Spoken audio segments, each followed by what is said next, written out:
વડોદરાના સાંસદ બન્યા ઇન્ફ્લુએન્સર, પીએમ ઈ બસમાં મુસાફરી કરી મહિલાઓ, મંત્રી અને મેયરનો લીધો ઇન્ટરવ્યૂ. સોશિયલ મીડિયા કેટલું મજબૂત બની રહ્યું છે તેનું ઉદાહરણ એ પણ છે કે આજના રાજકારણમાં હવે રીલ અને વ્લોગનો નવો દોર જોવા મળી રહ્યો છે. ત્યારે વડોદરાના સાંસદ ડોક્ટર હિમાંગ જોશી પણ હવે એક અલગ જ ઇન્ફ્લુએન્સર અંદાજમાં નજરે પડ્યા છે. નવી પીએમ ઈ બસમાં સવારી કરી સાંસદ મહોદયે પોતે મોબાઈલ કેમેરાથી રીલ બ્લોગ બનાવી નાખ્યો.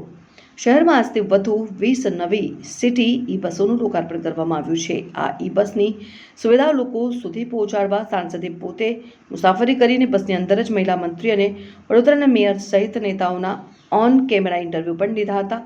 જનતા સાથે કનેક્ટ થવા અને સરકારી યોજનાઓને હાઈટેક શૈલીમાં પ્રમોટ કરવાની નેતાઓની આ ક્રિએટિવ સ્ટાઇલ હવે સોશિયલ મીડિયા પર ચર્ચાનો વિષય બની છે. સાંસદ ડોક્ટર હિમાંગ જોશીનો આ ઈ બસ બ્લોગ તમને કેવું લાગ્યું? શું નેતાઓએ આ રીતે રીલ્સ બનાવવી જોઈએ? કમેન્ટમાં તમારો અભિપ્રાય આપો અને આ ટ્રેન્ડી વિડીયો શેર કરો. હેલો ગાઈસ, આજે આપણે પીએમ ઈ બસમાં ટ્રાવેલ કરી રહ્યા છે. આપ જોઈ રહ્યા છો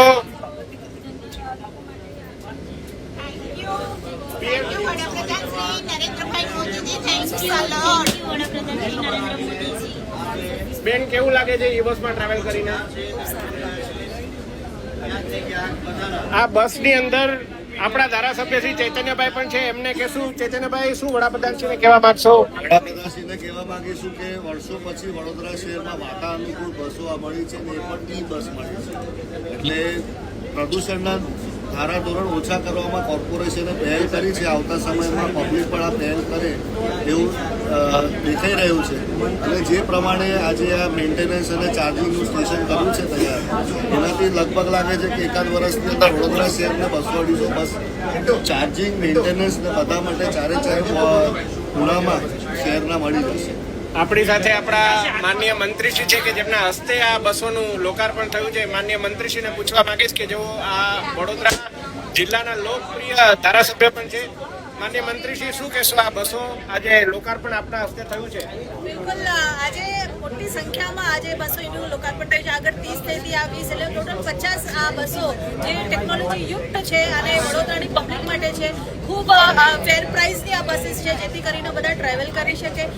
એસી પણ છે અને મહિલાઓ માટે 4 રિઝર્વ સીટ પણ છે. સાથે સાથે સિનિયર સિટીઝન્સ અને હેન્ડીકેપ લોકો માટે પણ એટલી સરસ વ્યવસ્થા છે. સ્ટેપ્સ નહીં પણ ખુલ્લી મૂકી છે, જેથી કરીને એમની વ્હીલચેર ડાયરેક્ટ ફિટ થઈ શકે. એટલે બધી સુવિધાઓ યુક્ત આ બસ છે. ખૂબ ખૂબ અભિનંદન છે વડોદરાની પ્રજાને.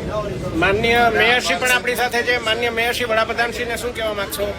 પહેલાં તો વડાપ્રધાનશ્રીને હું ખૂબ ખૂબ આભાર માનીશ, કેમ કે એમને જે વડોદરા શહેર માટે સારી પીએમ ઈ બસનું સેવા જે પૂરી પાડી છે એના માટે હું ખૂબ ખૂબ આભાર માનું છું એમનો. અને જે વડોદરાના નાગરિકોને આ જે સુવિધા મળી રહી છે અને વાતાવરણ જે પ્રદૂષણયુક્ત થશે ઈ બસના લીધે આ વાતાવરણ રહેશે અને પર્યાવરણ જાળવી પણ સારી રીતે સચવાઈ રહેશે.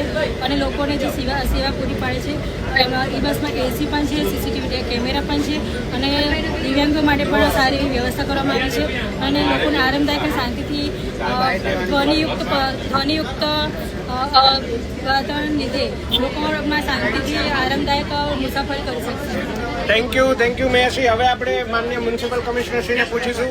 મ્યુનિસિપલ કમિશનરશ્રી, આપ શું વડોદરા મહાનગર માટે પ્લાન છે અને આ બસની જે યોજના પીએમ સાહેબ દ્વારા શરૂ કરવામાં આવી છે એના વિશે શું કહેવા માંગશો? સૌથી પહેલા હું ભારત સરકાર, મારી વડાપ્રધાનશ્રી અને અર્બન ડેવલપમેન્ટ ડિપાર્ટમેન્ટને પણ આભાર માનીશ, જે પીએમ ઈ બસ યોજનાને આપણે વડોદરા માટે આપ્યા અને 250 બસીસ એક સાથે મંજૂરી પણ આપી છે.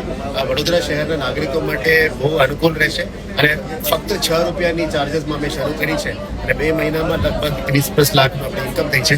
વડોદરા શહેરના નાગરિકો માટે બહુ અનુકૂળ રહેશે. અમે ભારત સરકારને આભાર માનીએ છીએ.